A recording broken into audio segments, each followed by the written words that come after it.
Give us some deck lists, and she... Don't hit the table.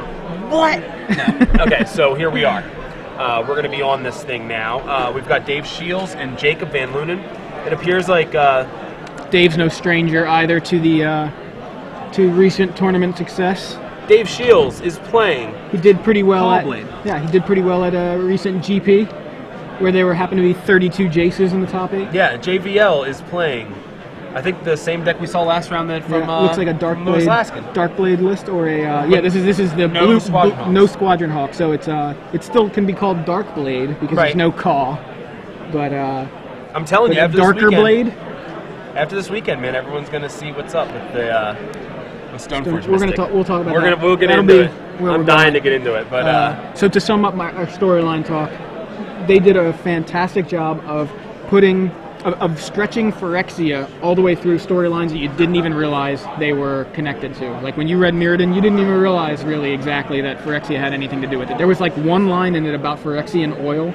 It didn't even say Phyrexian oil. It just said something about black oil or glistening oil.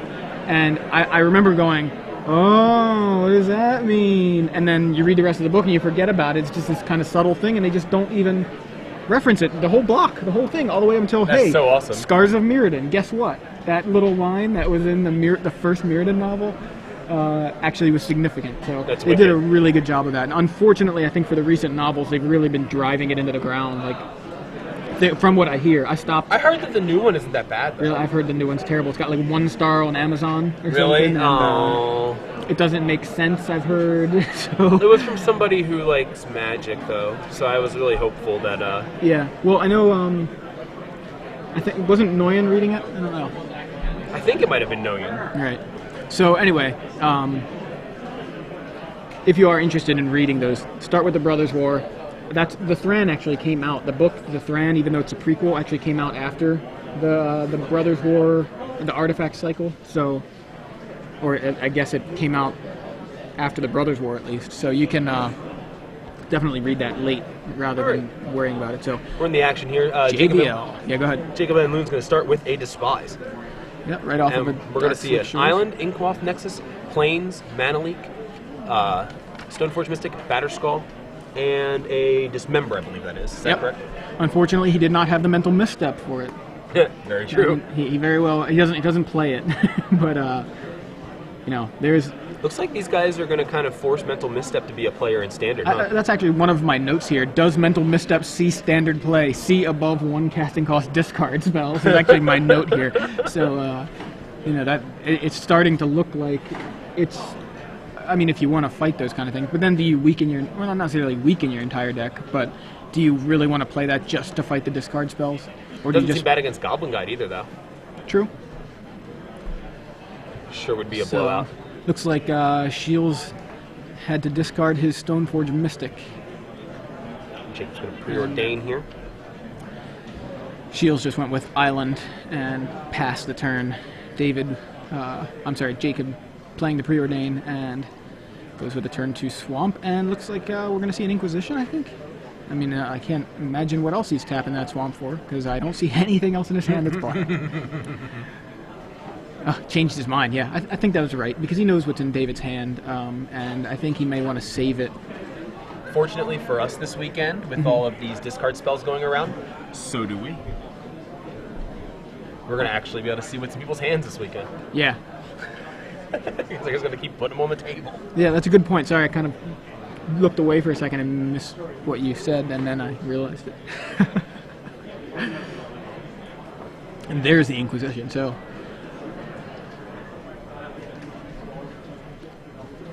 And David has the opportunity to Mana Leak this.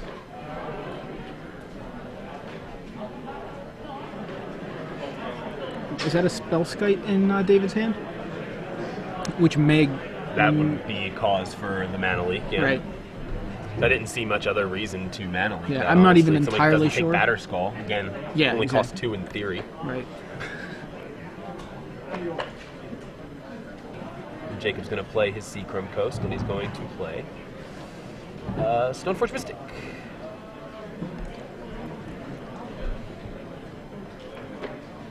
Stoneforge Mystic just found a Sword of War and Peace.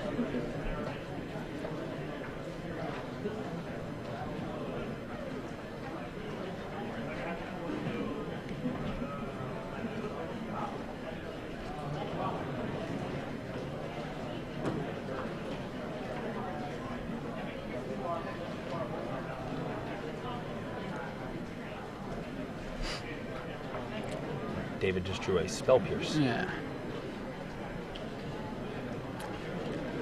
All right, so He's gonna there's the... pay the 4 life to take out the Stoneforge with a Dismember. Yep. So there we see our first actual Dismember, I think. Yeah. Actually being played there. I think so, yeah. And he's going to cast that guy. JVL now. just goes with the Sword of War and Peace anyway, and Seachrome Coast. So it's a really kind of interesting situation here with all this good equipment, where we see, like in the first game we watched, just a bunch of equipment sitting around with no creatures to put it on. Yeah. I mean, some of these decks run almost as much equipment as they have creatures. Well, that's where something like Inkmoth Nexus comes in handy. Exactly, the manlands. Slams a Jace down, So, and that gets Spell Pierced. Ooh, that's a good And Spell that Pierce. was a bad miss. Mental Misstep may have been helpful there Yeah. as well. Batterskull gets a pen. There we go. Proper. He had a pen cap on it as a token for 1 minute. It's like, come on, that is awful. Rashad looking pretty germy over there. And I don't mean to my right, I mean on the screen. All right, JVL with the Batterskull of his own. And I think we're going to see battling Rashads here in just a moment. Yeah, there we are. At least they picked 2 different ones. The Battle of the Hats. Now JVL does have Sword of War and Peace, which can that Germ can pick up if it wants to. This is where we see how good Living Weapon really is. Like, this is something I feel like Living Weapon was under the radar a little bit. Like, we kind of got slow rolled a little bit with Mirrodin Besieged. Like, Mortar Pod was obviously good. People talked a little bit about Bone Horde, played it a little bit, but now we have the real Living Weapon spells. Yeah. And David plays a Sun Titan to get back a Stoneforge Mystic. Yeah, I'll tap 6, play a 6/6 Vigilance, and draw 2 cards. But what planet is that any good? I don't know. And that's Feast and Famine. I'm sorry, not Feast and Famine, the Alliance's card. Sword of Feast and Famine. I think that card's Feast or Famine. Feast isn't or it? Famine, yeah. It's like destroy a creature or put a 2/2 zombie into play. I don't know. I want it for my EDH. It's a zombie token. Fair enough. All right, so JVL obviously right now has the option of equipping that War and Peace to his Germ, which will allow it to get right by those blockers over there that David has. I think that seems like a good Not play. the Germ.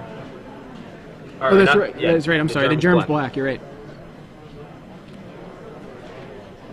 I was looking at but the... it will power him up over it. You know Right, what I mean? right. It will make him stronger. So he's... Looks like he's going with that plan.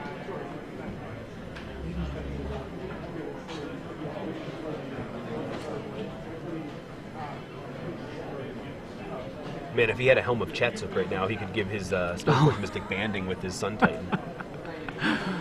I'm sure that's really, it's a shame that that's not in standard, right? So here he goes, in with the Vigilant Germ, pro red, pro white, lifelink, and if it hits David, Jacob's going to be gaining some life, and David's going to be taking some damage, some more damage. That's a 6/6 Germ. Vigilant Germ is a good name for a band, but the Germs was already a band, so Yeah. probably not. So, yeah, he blocks. I think it's pretty good play here, because that Batterskull can certainly do some damage in the hands of that Stoneforge Mystic, or one of those Inkmoth Nexuses, or the Sun Titan, if David so chooses. I'm seeing double below David's creatures. I'm wondering if Yeah. I'm just getting sick or something.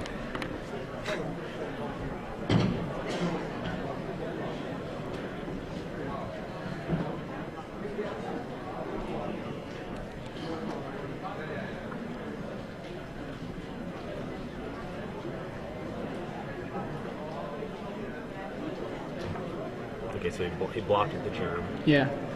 probably the right thing to do. Passes the turn, so... I mean, David can go on the Inkmoth Nexus plan here and just, equip the Batterskull to an Inkmoth Nexus. Yeah. Costs a lot of mana, but actually he would need to drop a land to do that. Right, it's 5 to equip, right? Right, I think so. Or is it 4 to equip? 5, okay.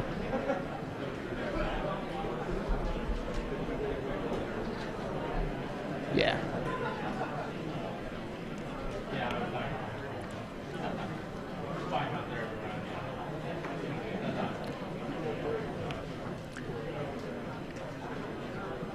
So... And a Violin, the Feast or Famine. Feast and Famine, whatever. Trying to arrange his mana there. And there it is. Sword of Feast and Famine.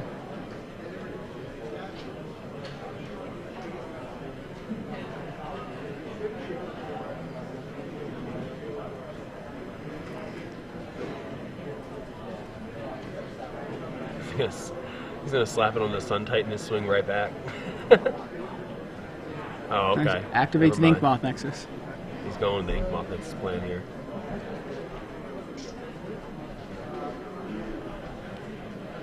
Did you say Jacob had an Into the Royal in his hand? I don't think I said that. I think, No, never mind. He doesn't even have one it in his the deck. Never mind. I, for some reason, thought you said that. I think it's so funny how it looks like they're in 2 different rooms. it kind of does look like they're in 2 different places. They're playing remotely. So there's a go for the throat for the Sun Titan. That's pretty good. That's really good, yeah, right now. Yeah, it doesn't look like Dave is going to have much of a chance to come back at this point, frankly. So, Inkmoth Nexus, holding a sword, in for 3. Jacob has nothing to discard. No, at least he can... David now has all his mana open, but... see what he's going to do with it. Yeah, Inkmoth becomes a... And looks like it's just going to be a... yeah, he just played a Seachrome Coast, so 1 card in David's hand.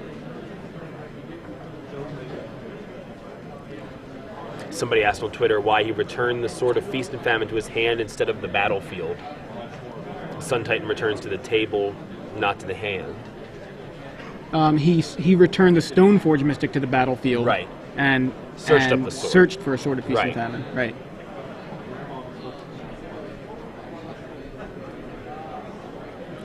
Right, I knew he was wrong on Twitter. I was just trying to get it right for him. You know what I mean? Yeah, no. Trying to describe I was it. trying to clarify it for him, too. Yeah. If you guys want to interact with us on Twitter, So I knew somebody had. yeah, there's the Into the Royal that you saw. I knew I saw one. I knew I wasn't losing my mind there.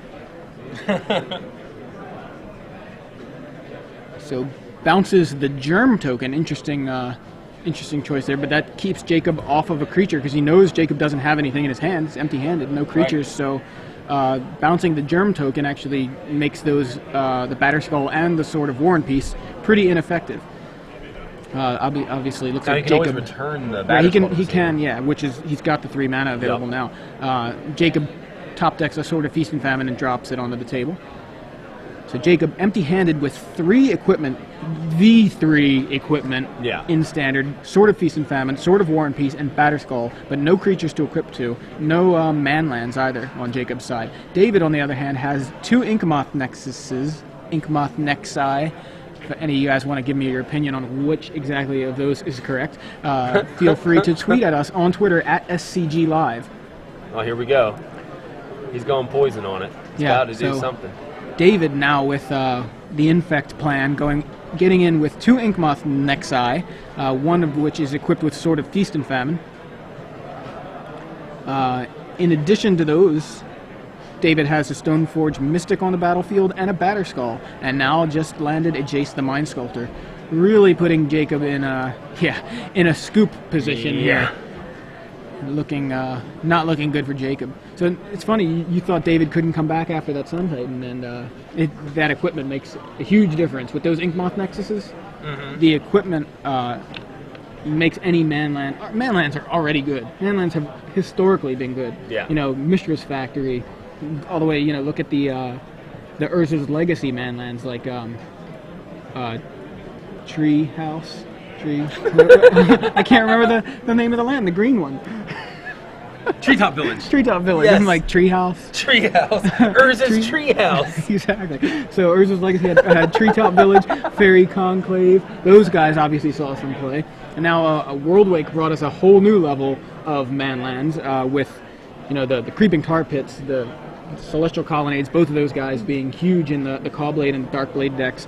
We've got Raging Ravine. We've got Stirring Wildwood not seeing as much play, and Lava Claw Reaches. So all of those guys hold equipment pretty well.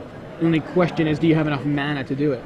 Right. Well, that's why Inkmoth Nexus is such a good choice. Yeah. Exactly where I was going with that. So Inkmoth Nexus being only 1 to activate, and being essentially a 2/1, considering it has Infect, it just makes it so good with these equipment. And we saw bouncing the Germ with Into the Royal left Jacob with all kinds of equipment and nothing to equip it to. Yeah. So looking at the sideboards here, Dave, lots of weaponry and no army.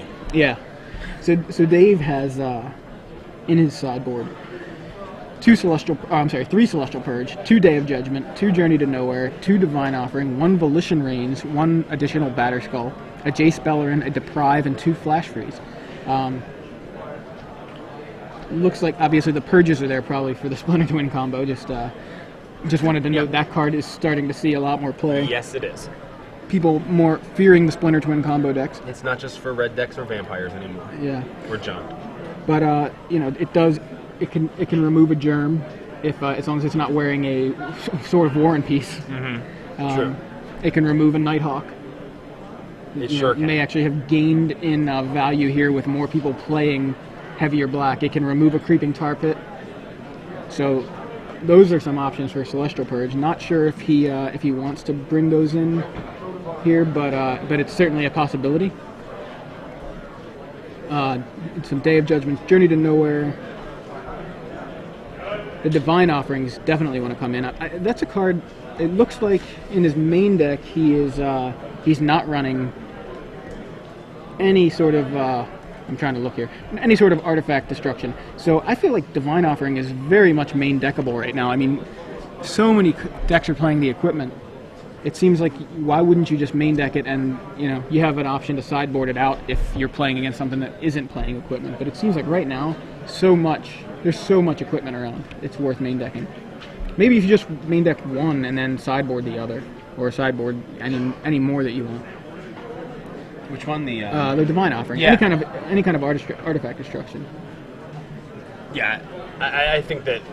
I mean, I play a red. I mean, the only standard deck I even have together right now is a mono red deck, and I think it's gonna. I already have 2 main deck Manic Vandals. Could go up to 4. Yeah. Like, it just seems necessary. Why not right Crush? Manic Vandal's also a guy. Yeah, it is. But I don't know. Seems like Crush would be really. Oh, Crush is good. Really, I don't know. The 1 mana I think is significant. But yeah. Oh yeah. I can see the argument for either way. I just was kind of curious. I just like having the like if I draw 3 Crushes in a game, I'm not attacking my opponent. You know what I mean? Yeah. If I draw 3 Manic Vandals, I'm killing 3 artifacts, and it's slower, but I'm still using those guys to turn sideways, which is kind of. I think maybe a mix might be good. Yeah. Oh yeah. I don't disagree with that for a second, but like. And as we were saying earlier about Spellskite, you can't redirect a Crush to a Spellskite. That's very true. So Crush actually helps get around the whole Spellskite thing. So I think that makes it a lot more play. So meanwhile, JVL leads with a Swamp. What Joey said. I think that's where you're going. That's what I was going to say. David has a Seachrome Coast playing a Preordain. He sees another Coast, and I think that was an Inquisition of Kozilek. I'm not totally sure. He bottoms both of them, so it may not have been an Inquisition.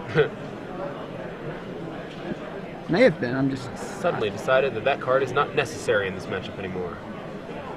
Passes the turn. JVL now. It looks like he's going with the turn 2 Stoneforge Mystic would be my guess. Yep, there it is.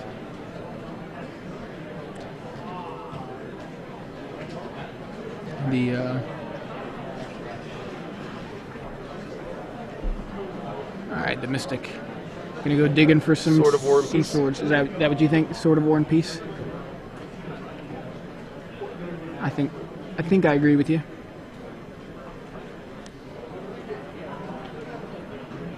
And as we were saying, Batterskull, both of us wrong. I should have just went with a different. Should disagree with me. Just disagreed with you just for the sake of. For consistency's sake. It sounds good. So he gets the Batterskull. But yeah, as we were saying, JVL is an SCG Live commentator, so he's no stranger to being on SCG Live. Although I don't think has actually been on this side of the camera. At least not this season that I can remember. I don't think so.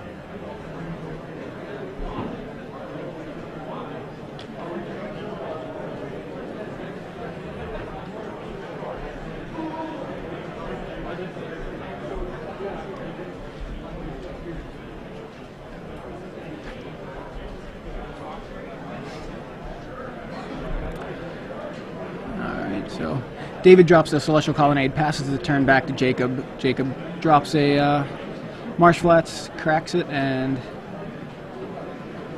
let's see what we got going on. Swamp, of course, and I couldn't get a good look at Jacob's hand. Not sure what his plan is here, but in most matches it seems like the plan is to vial in an equipment at David's end of turn, but yeah, there we go. So that looks like the plan that Jacob's going with. Inquisition and mana up to possibly do something during David's turn, or just vial in the Batterskull that he just picked up. So David has in his hand Jace the Mind Sculptor, Sword of War and Peace into the Royal, and 4 lands. 2 man lands, one being Colonnade, one being Inkmoth Nexus, and then he's got Glacial Fortress and Seachrome Coast. So with that Inquisition, the only legal targets are Sword of War and Peace and Into the Royal.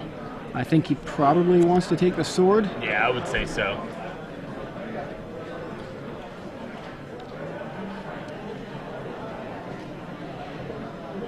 And he doesn't. No, he goes with the Into the Royal. Yeah, I mean, I was thinking about that too, because the Into the Royal has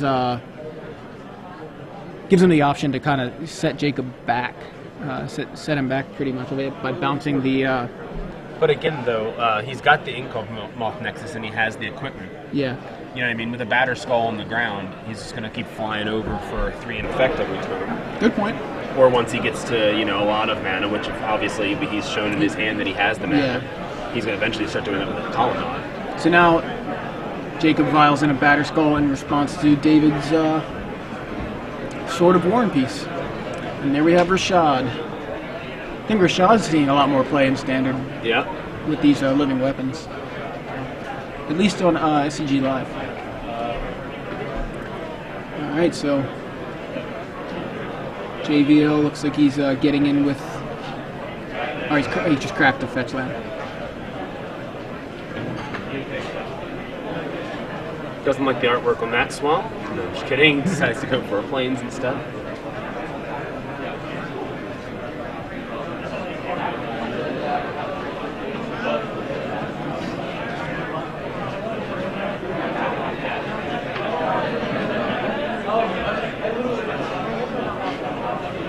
Just to give you guys an update on what's on the board, for those of you who may not be able to see, we've got JVL with 4 untapped lands here, a Batterskull equipped to a Germ, and Stoneforge Mystic, both of which just attacked.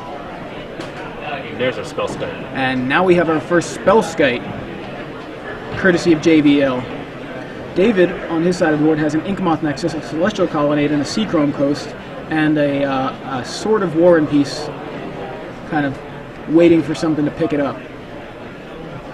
But unfortunately, right now, every one of David Shiels' lands that are in his hand come into play tapped. Except for an Inkmoth Nexus that he has. Well, that's right, the Nexus, okay.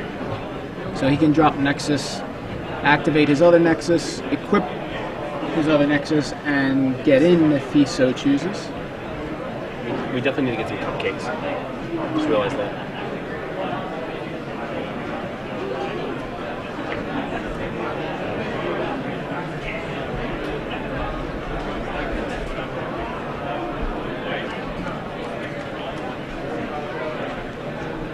David does play his other Nexus. So now he could equip and then you can activate Equip and swing in, but I mean Jacob has mana up for like a Doomblade wouldn't affect an Inkmoth Nexus,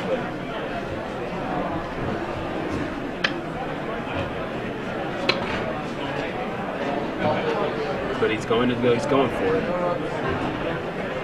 and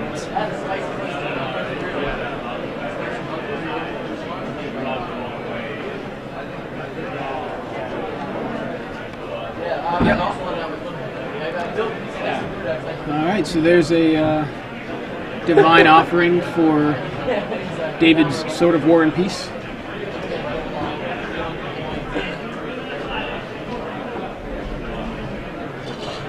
just received a great comment on Twitter that I'll say in a second. Jacob plays an island,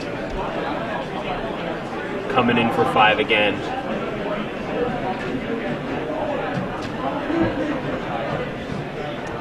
GK Stull, S-T-U-L-L on Twitter. Send your happy birthday high fives to GK Stull on Twitter.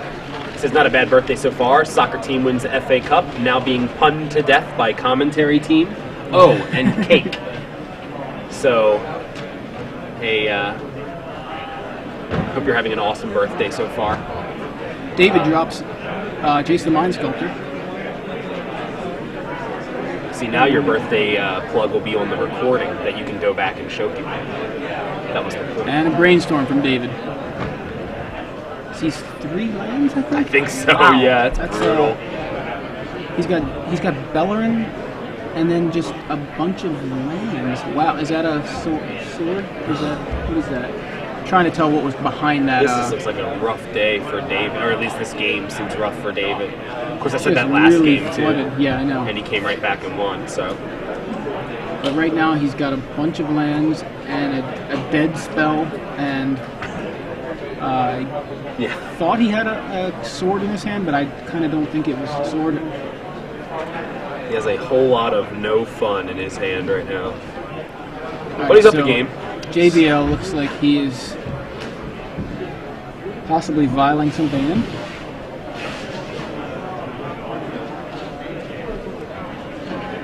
He tapped his stone. Well, he did. Yeah.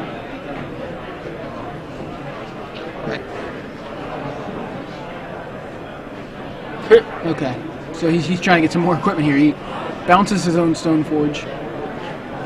And, of course, draws another one. Right. Hope you're not sick of Stoneforge Mystic yet. Batterskull. He has 6 more months of it. Batterskull Germ gets in and kills Jace the Mind Sculptor. And JVL drops the Stoneforge Mystic. Trying to get some more equipment here. And now do we go with Sword of War and Peace? Yep, there it is.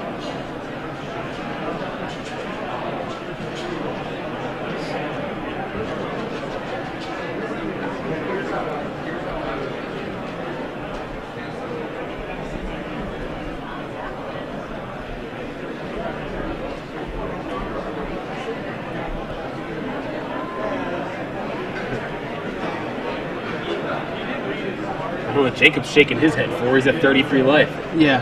And there's Sword of War and Peace.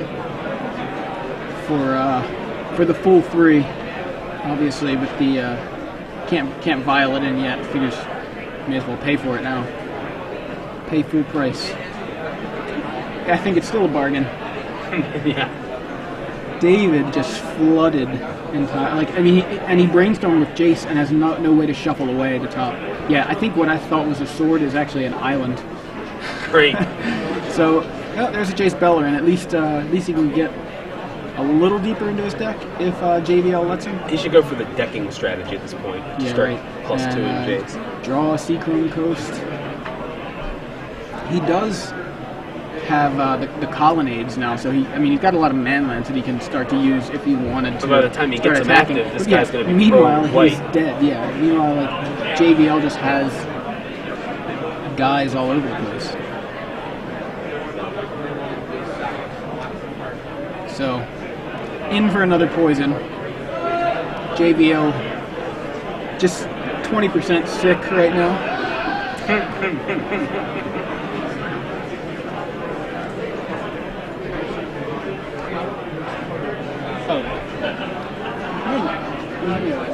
Somebody has asked us to stop using vial-in when people use Stoneforge. Okay. Well, if you knew what we were talking about, then we don't really have to stop doing it, do we? Fair enough. We'll try to be more accurate. Forge in, does that make sense? Forged it in to play. I mean, like, that's like trying to get me to stop saying EDH. It's yeah. never going to happen. So Well, I'll try. I appreciate you're right. You know, it's not accurate, but it's probably what we're going to say all weekend, despite our efforts. He just tried to put something up to the camera, but we weren't. Oh, okay. Okay. Left in the board. So, you seem to not like Stoneforge Mystic. You No, seem not to at be a all. little bit. So we went from what? Ban Jace to ban Stoneforge now? Well, I never thought they should ban Jace. Well, not you. I mean, just we as a community. I mean, I don't even know if the whole community is saying it, but like, I mean, just watch today. well, just because it's showing up. I mean, this weekend. I'm telling you. Give the new set a chance. No. This I'm telling you right now. This is Whirlwind all over again. Whirlwind came out. You're like, ooh, look at all these cards. Stoneforge Mystic came out with Whirlwind. So did Jace. And everyone's like, oh, those cards are neat. Totally gonna use this when Jund rotates. Like, and So you're basically saying people just continue to play Jund. yeah. Oh yeah. No, I mean, but the difference is, Jund didn't really get more powerful with the release of Whirlwind. You know what I mean? Like, with this set and with those two new equipments, and you know which ones I'm talking about, Batterskull and War and Peace. Stoneforge Mystic, I think, is easily the strongest card we've seen in Standard since like Disciple of Death. Like, I think it's just the most busted card. I think anyone who's not playing 4 copies of it in their deck is not going to do as well as people who are. Because the people who are can search up the answer to whatever the other person's playing. And Wizards has a history of banning tutors before they ban anything else. So, I think I frankly, if you want to see a diverse Standard format, I think that card needs to go. See, I don't. I do disagree with you. I know. But I don't think your points are necessarily wrong. I think the thing is we just got a new set, so it's unlikely to get banned at this point. I think we'll have to see what happens with World Wake. Like, I loved World Wake. I didn't like Jund, and I loved what World Wake gave me because it gave me the opportunity to play the kind of deck that I wanted to play. And blue-white control was pretty strong against Jund, so maybe it didn't kill Jund, but it gave people other decks to play. And I'm just giving you one example. So All I'm saying is the people gives people more decks to play that can compete. Maybe they don't. Maybe it doesn't mean that Callblade gets weaker, and in fact may get stronger. Definitely gets stronger. But it doesn't mean it doesn't make the format more diverse. I just think the people who are on the bandwagon, if you will, are on the bandwagon for all the wrong reasons. You know? The people who are saying that a card needs to be banned are saying to ban Jace. But they did. I mean, they literally just printed like 3 direct answers to Jace, at least in the new set. You know, Right. and we've always We don't been even of need the to mindset- discuss the Jace thing because it's been discussed to Yeah, death. But it's whatever. But I think that everyone's just missing what is actually the most powerful card in the format. okay, so yeah, I mean, And I just think that it's inaccurate. I think that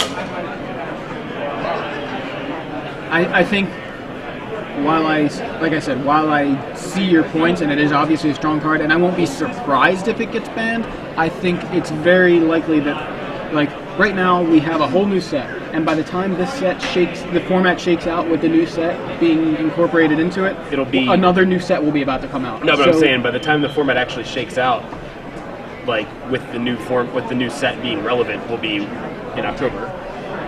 What about M12? It's going to be like How do you know what M12 has? You don't even have any idea what M12 is going to bring us that may invalidate or Maybe. completely. That's what I'm saying. We don't even know what we could have coming up. But by then, we'll already have had 2 months of this standard format. yeah. You know what I mean? Which I think is enough, like what happened with Affinity. You know, like Well, spending well, that much you're time not doing. You're just anything. assuming that these 2 months are going to go, you know, the call blade route. Like Yeah. it's- Oh yeah. So that's. Definitely. I don't think that that's necessarily the case. I think there's a lot of new options, and even if you're right, I think another new set will become. You know, by the time we realize, or by the time it becomes really clear, that we'll have a whole new set to affect the format again and mix things up again. And if, you know, by the time that shakes out, Stoneforge will be rotating. It'll be pointless to ban it. Sure. Well, as I often do, I'm going to go out on a limb It's all good. and have a strong opinion on this. So, He's like, whatever you just tapped 1 for, I am spell piercing. yeah. David leads with an island, and JVL leads with a marsh flats, grabbing a swamp, which he taps and attempts to despise. Probably announced it as despise before actually putting it in. Oh, right. Yeah. We didn't And hear then that. David spell pierced it. So I think it would have been pretty funny if JVL was like, well, I guess I'll choose the other black one casting off spell in my hand that I didn't want to play. Vampire Lacerator. You can't spell pierce that, Judge.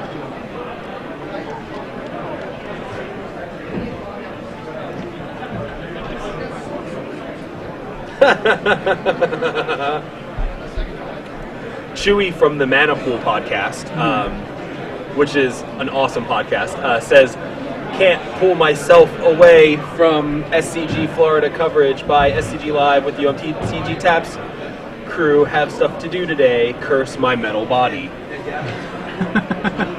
So, now I missed what was in his hand. JVL managed to resolve an Inquisition.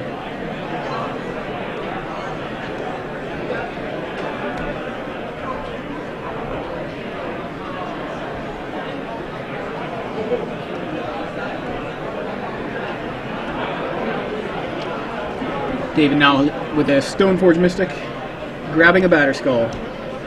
So right now we have David with an Island and a Celestial Colonnade, and a fresh Stoneforge Mystic searching for a Batter Skull. JVL has a Creeping Tar Pit and a Swamp in play. David now drops a Glacial Fortress, and appears to be about to pass the turn, and he does, yeah. Alright, JVL draws a Preordain here. Looks like he's going to try it. Resolves, sees an Inquisition and a Colonnade, I believe. I think so. Yeah, it's Colonnade. And looks like he's going with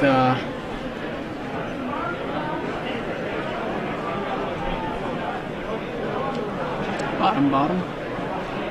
He wants that Inquisition, I think. But he knows he can't take the Batter Skull. And he goes bottom, I think. Yep. And he gets a... Oh no, he put the Colonnade on top. Put the Inquisition on the bottom. Unless he just drew one off the top. Yeah. I feel like he grabbed it without looking and put it into play, so... Pretty sure he put it on right. top.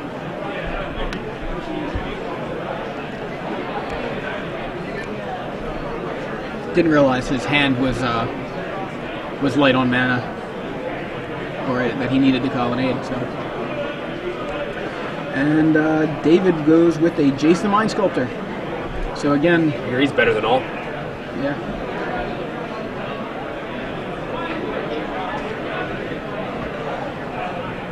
For those of you just joining us, I'm Joey Pasco here with Big Head Joe. We are Yo MTG Taps, covering the StarCityGames.com Open Series here in Orlando, Florida. We're in round 3 watching SCG Live commentator JVL, Jacob Van Lunen, playing against David Shiels, another rising star.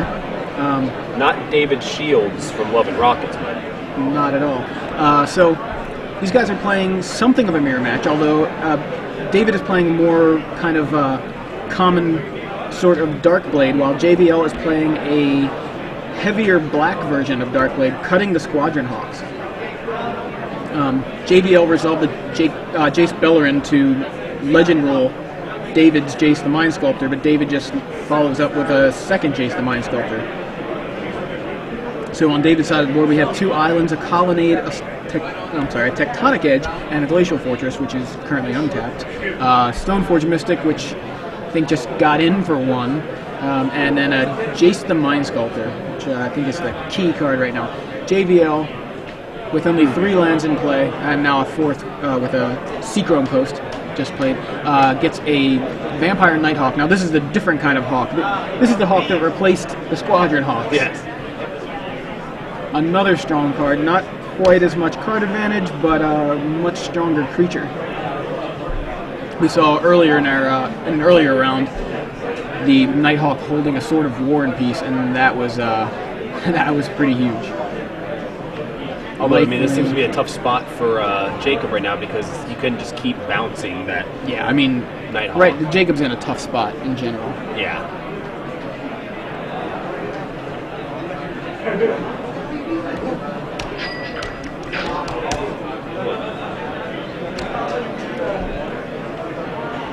Is your thing working? I can't get mine. Is it? So there's the Squadron Hawks that JVL has cut from his list. Now, several players are playing this list. I'm not sure who is the innovator behind it, and I don't mean Patrick Chapin necessarily, but there are definitely more people playing the Nighthawk version of Darkblade.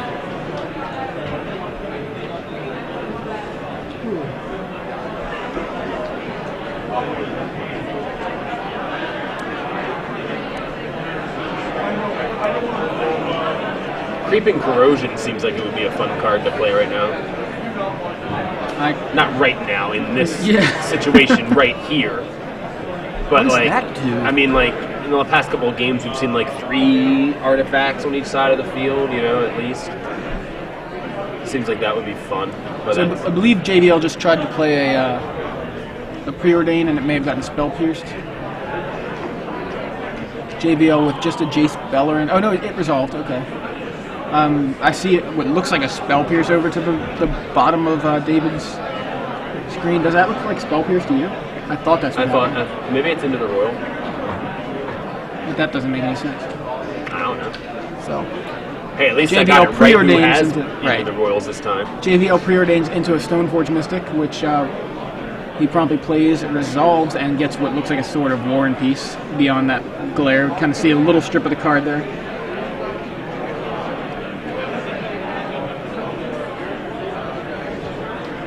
And the Nighthawk coming at Jace the Mind Sculptor.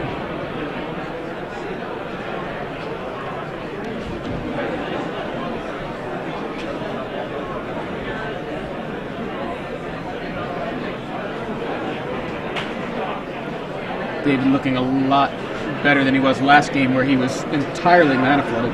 Yeah. Pretty rough. And David forges in a Batterskull off of his Stoneforge Mystic at the end of JBL's turn, so. He forges a Batterskull as if by stone, or as if from stone.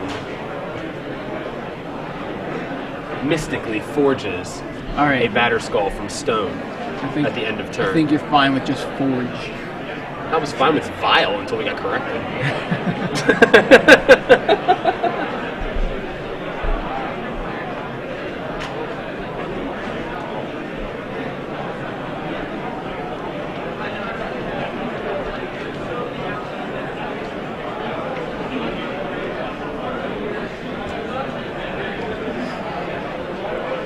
It's looking pretty bad for JVL right now.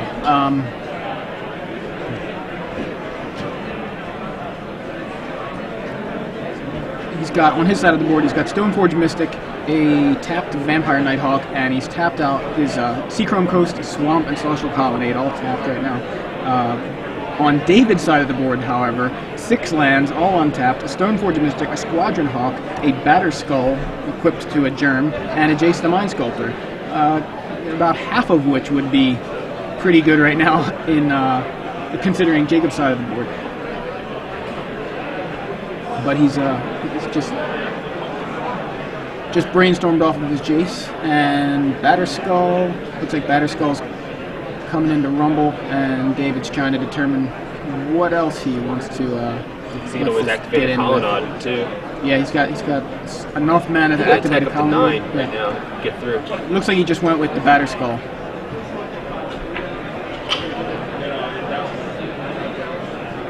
And there's another Squadron Hawk added to David's side of the board. And draws or searches his library, searches the top 2 cards of his library for the other 2 Squadron Hawks because he just put them back with Jace. Just showing you that interaction. I mean, we've had it now for a while, but it's just such a strong play. It's like Ancestral Recall. And there we go with a 3rd Squadron Hawk. So it's looking really bad for JBL. And draws his card. Didn't quite see what it was. It may have been that Darkflix Shores, which isn't going to help him too much this turn. God. Just realizing how far behind JBL is right now. Yeah, I mean, 3 lands in play to David's 7. It's really, really bad. Which was a big problem for David last game, but yeah, it seems like he's just having the threats makes all the difference. Right.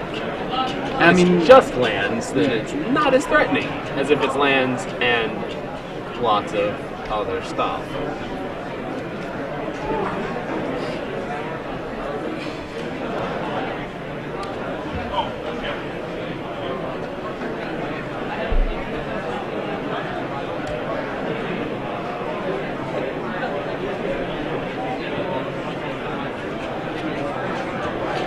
Right, so, 4th land comes into play tapped. Yeah, that's not the land he wants right now, but there's nothing. Right now, it's really nothing you can do about it. Now, he does have a Divine Offering in hand, I believe, and Into the Royal. So he's got some cards to buy him time. He's got his own Stoneforge Mystic, I believe, and also a Sword of War and Peace, and additional Vampire Nighthawk. So, yeah, pretty sure. Maybe he doesn't have Divine Offering? I thought I saw Divine Offering. Yeah, I think that's Divine Offering right at the bottom of his hand, which he does not seem to want to flip to the front. So there's a Dismember, the better Snuff Out, possibly? It's pretty rough. A relative of Snuff Out to take out the Vampire Nighthawk. David happy to make use of the 4 life he just gained off of that Batter Skull. Yeah. Yeah, there's a lot of lifelink happening in these last couple matches. Batter Skull, Sword of War and Peace, Vampire Nighthawk. Obviously, Sword of War and Peace isn't lifelink per se, but gains you life all the same. Almost all the same. Almost the same. Yeah, gonna Fate Sealed Jacob with the Jace. And it looks like he's leaving it on top. At least he had to think about it for a second, so maybe JBL can make use of whatever it is. But it's unlikely, considering David left it on top. David's a pretty good player. Now, I mentioned earlier that he's a rising star. For those of you who don't remember, he won GP Dallas Fort Worth recently with Callblade. So David adding a little black to the deck, but which we're not even seeing right now. Looks like a traditional blue-white Callblade list right now, but obviously a good pilot, a very... Yeah, there we go. Very able pilot, and yeah, he returned the Batter Skull to his hand in response to the Divine Offering. Yeah. And that was about it.